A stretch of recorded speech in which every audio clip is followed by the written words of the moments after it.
Welcome to the Velvet Myth. I'm Adam, and I'm so grateful you've chosen to spend this quiet evening with me. Wherever this night finds you, I hope tonight's story offers a little comfort, a little calm, and a peaceful place to rest your thoughts. Before we begin, I'd love to hear where you're listening from tonight. Feel free to share it in the comments below. It's always heartwarming to see our small community gathering from so many different corners of the world.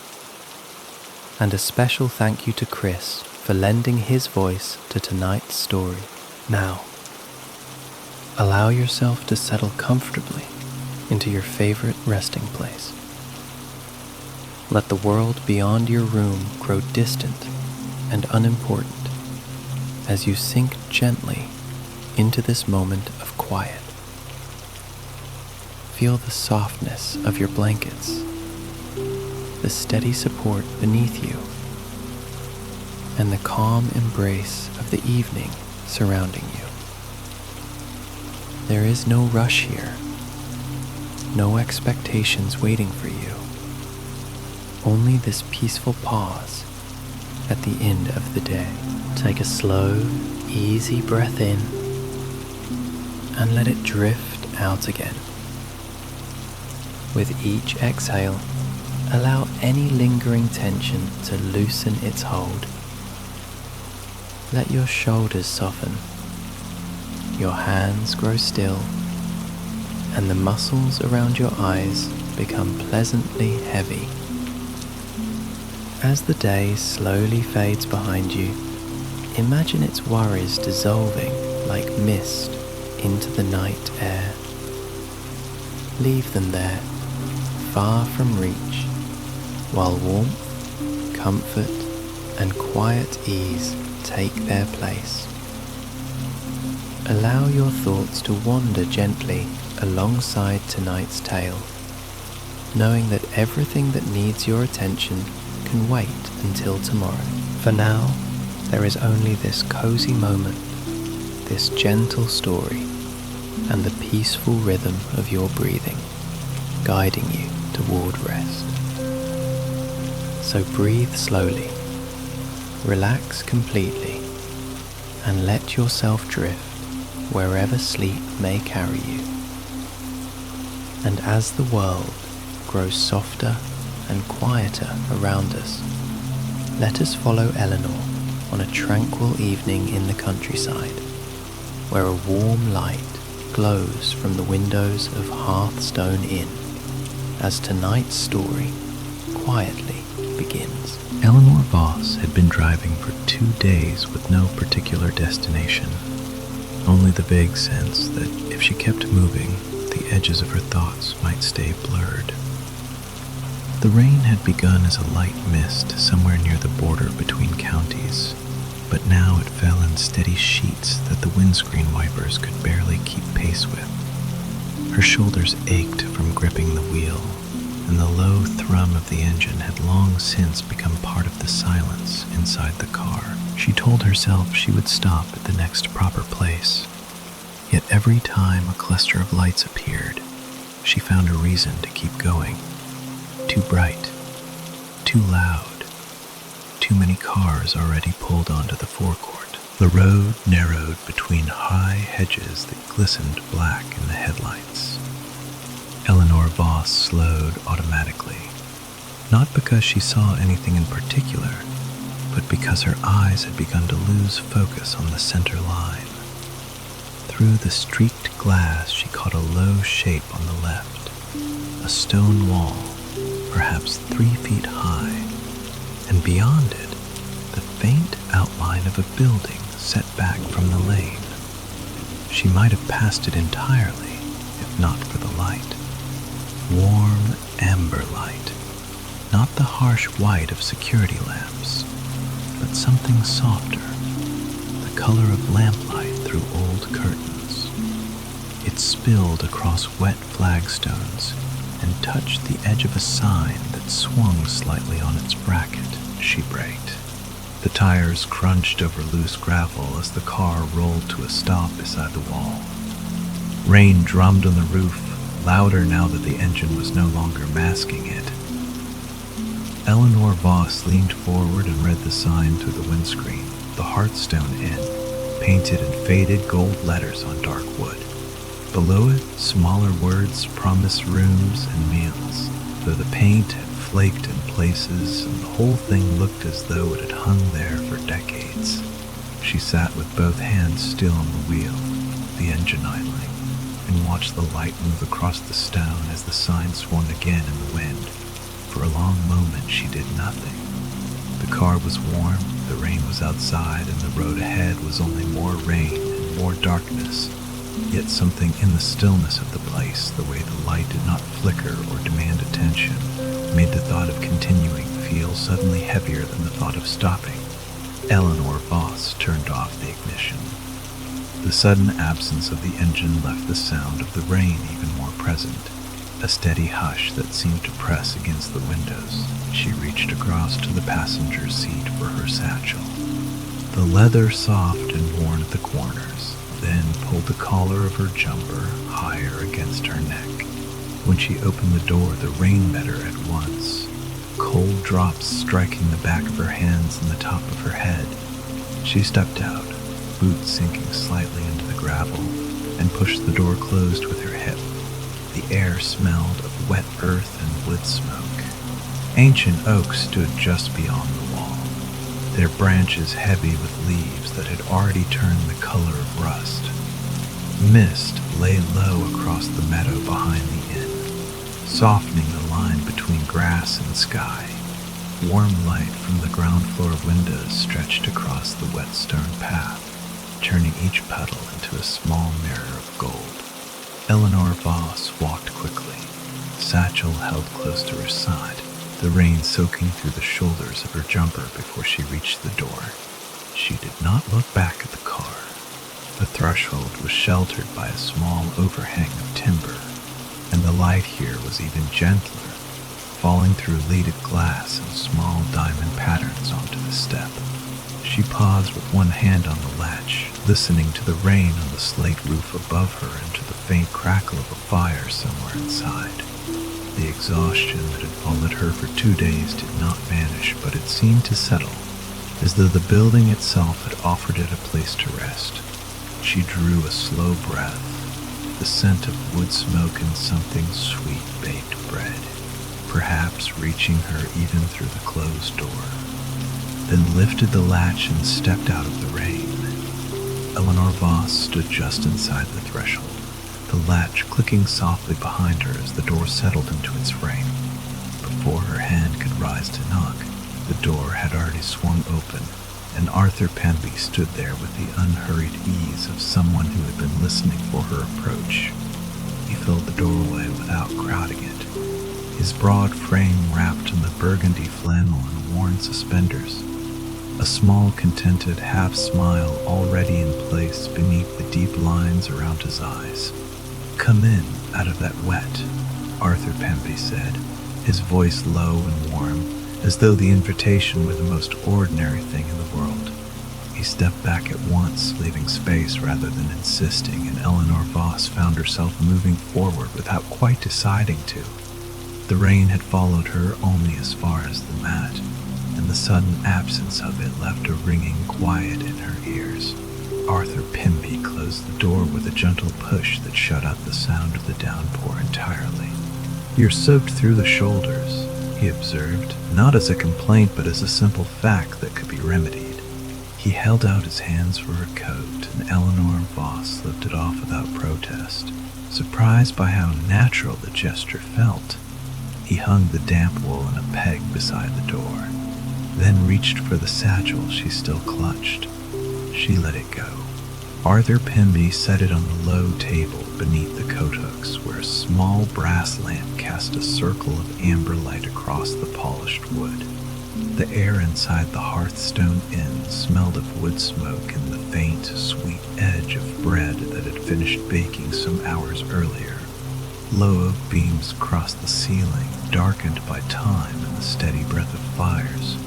Eleanor Voss noticed the way the light moved across the grain of the floorboards, how every surface seemed to hold the warmth of long use rather than polish. Nothing gleamed, everything simply belonged. "You'll be the only one tonight," Arthur Penby said, turning back to her. He spoke as though this were a pleasant discovery rather than a business observation. Most folk keep on toward the motorway when the rain sets in like this. He opened a narrow ledger on the table, wrote her name in a careful hand without asking for it, and tore a small receipt from the pad beneath. From a drawer he drew an old brass key, its teeth worn smooth, and placed it in her palm. The metal was warm from being kept near the fire. "Room at the top of the stairs, second on the left," Arthur Penby continued. "The bed's already turned down. I'll bring something up in a bit if you'd like to settle first." He moved toward the staircase at the end of the short hall. His steps unhurried, and Eleanor Voss followed because there was no pressure to do anything else. The grandfather clock she had heard from outside ticked somewhere deeper in the building, steady and unconcerned with the hour. The stairs creaked under Arthur Penby's weight in a way that sounded more like greeting than complaint. Eleanor Voss kept one hand on the banister, feeling the smooth dip in the wood where countless palms had rested before hers. At the landing, Arthur Penby paused only long enough to indicate the door with a small tilt of his head, then handed her the key and stepped aside. The lock turned easily. Inside, a patchwork quilt lay folded at the foot of the bed, and the window's leaded panes held the rain at a distance that made it sound almost companionable. Arthur Penby remained in the doorway, one hand resting lightly on the frame. "There's a chair by the window if you want to sit a while before coming down," he said. "Fire's lit in the sitting room whenever you're ready. No hurry." He gave the same small half-smile, then turned and descended the stairs at the same measured pace, leaving Eleanor Voss alone with the quiet and the key still warm in her hand. She set the key on the nightstand and stood for a moment with her fingers resting in the cool brass, listening to the rain on the slate roof above and the faint settling of the old timber around her. The exhaustion that had driven her for 2 days had not disappeared, but it no longer pressed. It simply waited, like everything else in the Hearthstone Inn, for her to decide what came next. Arthur Penby waited at the foot of the narrow staircase until Eleanor Voss joined him, the key now tucked into the pocket of her trousers. Without haste, he turned and began to climb, one hand resting on the smooth oak banister that had been worn to a soft sheen by decades of similar passages. The corridor above was lit by a single low sconce, its light falling across faded wallpaper patterned with tiny sprigs of hawthorn. From somewhere below, the grandfather clock marked each step with a measured, unhurried chime. At the end of the short passage, Arthur Penby stopped before a low door set beneath a sloping beam. He turned the key and pushed the door open, then stepped aside so Eleanor Voss could enter first. The room was small and perfectly proportioned. Tucked beneath the eaves where the ceiling sloped gently on one side. A deep windowsill of pale stone stretched beneath the leaded glass. On the bed lay a patchwork quilt stitched from faded reds and muted greens, and beside it a small lamp with a cream shade cast a steady circle of warmth across the turned-down sheet. Arthur Penby moved to the washstand in the corner. "Hot water runs clear once it's had a moment," he said, turning the tap so that steam rose at once. "Extra blanket in the chest if the night turns sharp. And the brook's just beyond those trees, though you'll mostly hear the rain on the roof tonight."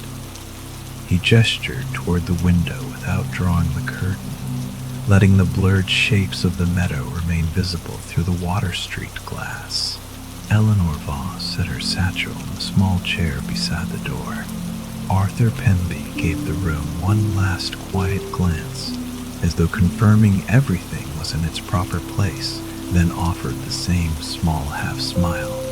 "I'll be in the sitting room when you're ready," he said, No hurry at all. He withdrew, closing the door behind him with a soft click that left the room enclosed in stillness. For a moment, Eleanor Voss remained where she stood.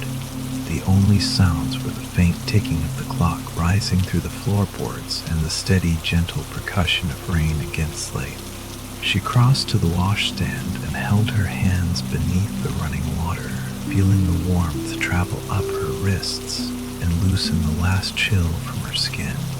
When she had dried them on the thick towel folded beside the basin, she opened her satchel and changed into the spare clothes she had packed 2 days earlier, folding the damp jumper and trousers over the back of the chair.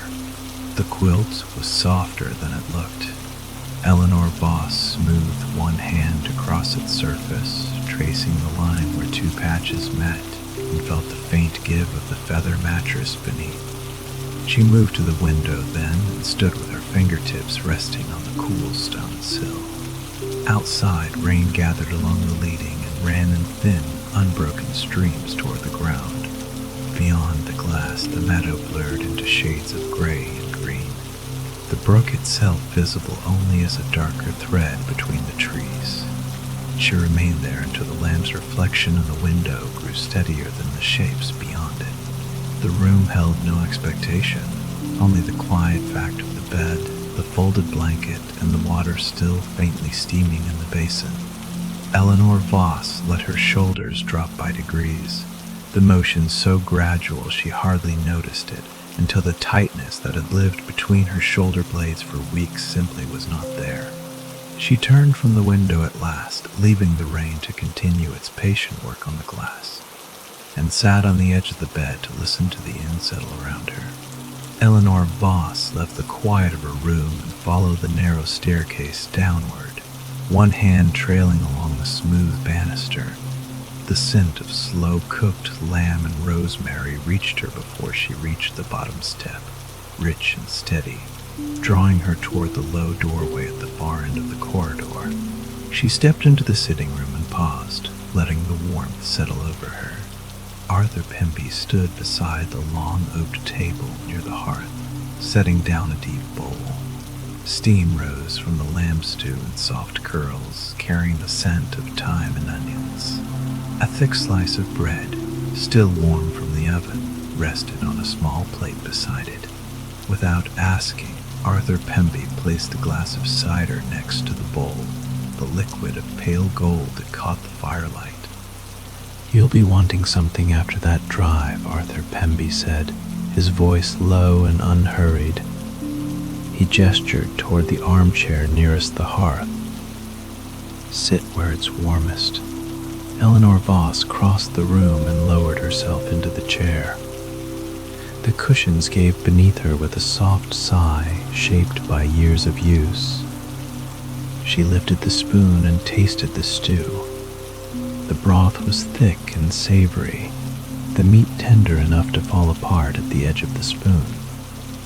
She ate slowly, each mouthful loosening something tight in her chest she had not noticed until it eased. Arthur Pemby moved to the fire and lifted a fresh log from the basket. He settled it among the coals with care, then nudged the grate forward so the new wood would catch evenly. Sparks rose and settled. The rain continued its quiet tapping against the windows, a steady rhythm that matched the slow ticking of the clock somewhere beyond the doorway. Across from her, another armchair stood angled toward the hearth. A large tabby cat occupied it completely, her straight body filling the seat from arm to arm. Mabel watched Eleanor Voss with solemn amber eyes, her notched ear twitching once at the sound of the spoon against the bowl. She made no move to approach, only blinked once slowly, as though registering the newcomer and finding nothing to object to. Eleanor Voss broke off a piece of bread and dipped it into the stew. The warmth of the meal spread through her hands and settled in her stomach, a simple, steady comfort that required nothing in return. Arthur Pemby remained by the fire a moment longer, adjusting the poker so the flames would draw evenly, then stepped back with a small, contented half-smile that seemed to belong to the room itself. He did not speak again, and Eleanor Voss did not need him to.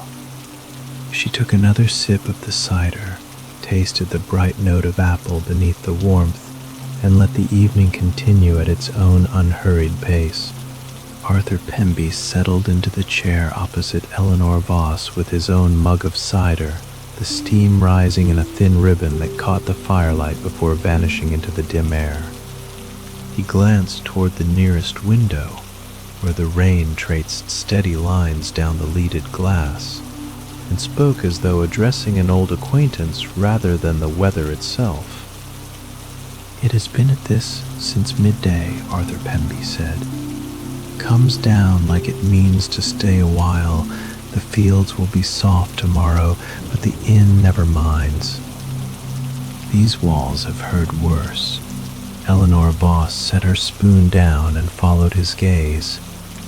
The rain sounded different from inside, less urgent, more like a steady conversation between the roof and the sky. She took another sip of cider and felt the warmth settle deeper. Arthur Pemby leaned back, the chair creaking in a way that suggested long use. "The Hearthstone has stood here 300 years, give or take a decade. Travelers used to come on foot or by cart. Some of them always chose the same chair by the fire, the one nearest the window. Said it let them watch the light change on the meadow without having to move. I still keep it free most evenings, even when no one asks." He spoke of the regulars who had once filled those chairs on winter nights, naming them with the same quiet regard he might give to the oak beams overhead. There had been a retired schoolmaster who came every November with a flask of brandy and a book of maps, and a pair of sisters who arrived each spring to walk the hedgerows and leave small bundles of dried lavender on the mantel. Arthur Pemby did not linger on their absence. He simply noted that the chairs remembered them, and that was enough. Eleanor Voss listened, her hands wrapped around the bowl now cooling in her lap. "I meant to drive farther today," she said after a moment. "Past the next county line at least. The rain changed that plan before I saw the lights." Arthur Pemby nodded as though her words fit neatly into the evening's rhythm. Roads have their own ideas when the weather turns. The brook at the edge of the meadow usually decides things for everyone around here. Every November it climbs its banks and spreads across the low grass. The sound carries right up to these windows. Guests used to sit up late just to hear it rise. Some said it was better than any clock for marking time. The grandfather clock answered from somewhere down the corridor, its measured chime filling the space between the crackle of the fire and the steady tap of rain. 8 measured notes, unhurried, then silence again, except for the settling of logs. Eleanor Voss offered a small smile. "I think I would have kept driving until the thoughts caught up with me. The inn seems to have its own way of slowing things down." Arthur Pemby's half-smile deepened, the lines in his eyes deepening with it. He lifted his mug in quiet agreement and let the fire speak for a while. The room held them both without hurry, the rain continuing its patient work against the glass, the inn's long history resting comfortably between them like a shared blanket. Eleanor Voss shifted slightly in the armchair, the wool throw settling more closely around her shoulders as the firelight played across the room.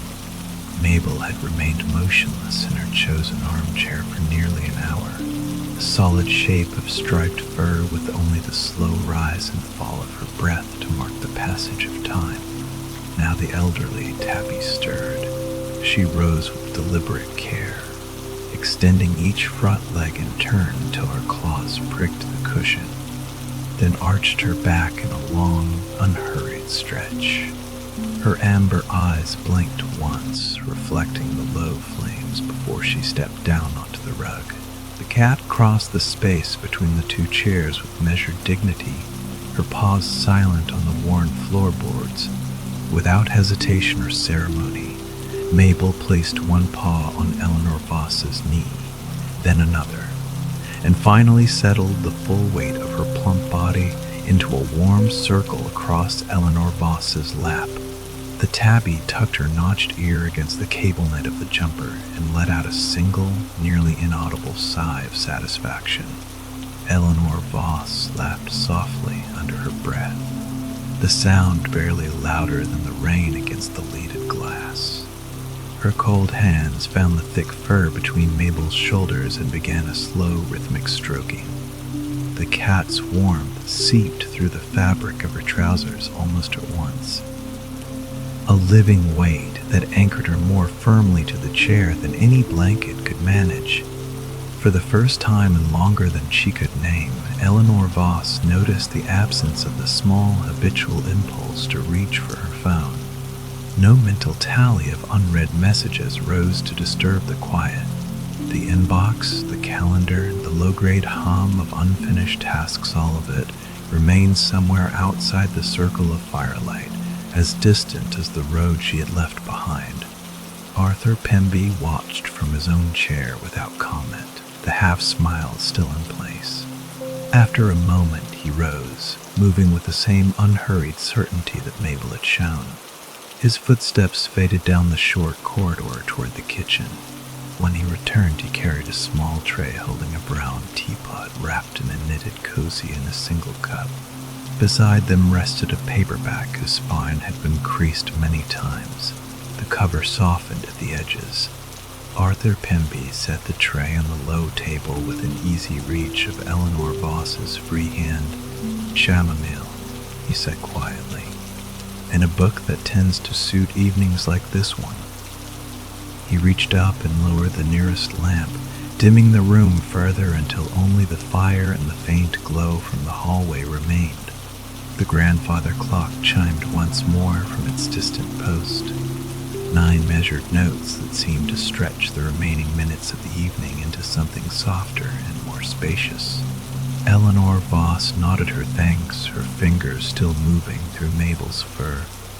The cat had begun to purr, a low, steady vibration that traveled up through Eleanor Voss's lap and into her chest. Arthur Pemby returned to his chair and settled back, saying nothing more. The rain continued its patient work against the windows. Eleanor Voss poured the tea, the steam rising in a thin curl that carried the scent of dried flowers and something faintly sweet. She took a sip, then set the cup down and let her head rest against the high back of the chair. A gentle surprise moved through her, quiet and uninsistent. She could not remember the last time an evening had simply continued without her needing to steer it or escape it. Mabel's weight grew heavier as the cat slipped deeper into sleep. One paw draped loosely over Eleanor Voss's wrist. The fire settled with a soft collapse of embers. Arthur Pemby's breathing had slowed to match the room's rhythm, his eyes half closed in the dimness. Eleanor Voss felt the last threads of road-worn tension loosen and drift away, leaving only the warmth of the cat, the faint steam from the teapot, and the knowledge that she had nowhere else to be. Eleanor Voss stirred first, her fingers brushing once across Mabel's striped back before she lifted her head from the chair. "Thank you," she said quietly, her voice carrying no more weight than the steam still rising from the teapot. "For the tea, for everything." Arthur Pemby answered with a slow nod, his eyes opening just enough to show the warmth still there. He did not rise. Eleanor Voss stood, the borrowed paperback held lightly against her side, and crossed the room without hurry. The floorboards answered her steps with the faintest creak, a sound that belonged entirely to the house. The staircase welcomed her the same way, each tread giving under her weight and then settling again. At the top she turned into the small room beneath the eaves. Eleanor Voss slowed, set the paperback on the nightstand, its cover facing up, then changed into the soft night clothes she had left folded on the chair that morning. The rain had not eased. It tapped steadily against the slate above her head, a steady, even rhythm that filled the space between the beams. She slid beneath the patchwork quilt, the linen cool at first and then quickly warming against her skin. A soft thump at the foot of the bed announced Mabel's arrival. The cat had followed without sound on the stairs.